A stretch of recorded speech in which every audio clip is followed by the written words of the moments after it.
दोस्तों आज मैं बताऊं तो हमें पलिंडी डिजाइन पलिंडी जैसे ग्रेनाइट में पलिंडी बनाओ तो पलिंडी केड़ी डिजाइन आवे और के तरीके में पलिंडी बनी छे और केड़ा केड़ा कलर फाटो होय तो केड़ी बढ़िया बेसिंग आवे तो मैं आ पलिंडी बनाई जको ओ फाटो है रोजी पिंक के जको जागलो रो फाटो है और ब्लैक है राजस्थान ब्लैक जको बास रो फाटो है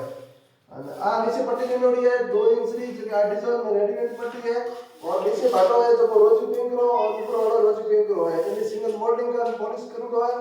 और खड़ो कर वीडियो जो सेम रोजी पिंक है और ग्रेनाइट है बाड़ है ग्रेनाइट भी यार खुद आ गोड़े काट पर लगाड़ा है ए ऊपर गुणे है जगह होने नो दोटो बजन वास्ते राखी है और ऊपर है जो ग्रेनाइट रो है पट्टो डिजाइन व्याप बनाई खुद और ऊपर है पट्टी की है आधा आधा जगह अलग की पट्टी है जगह गोल गोल टिकड़ी दिखे कोने आ टाइल कटिंग कर टिकड़ी बनाई है और आ लंबी पट्टी है आधा इंच की दिखे आ नैनो वाइट की पट्टी है बाकी है जो रोजी पिंक है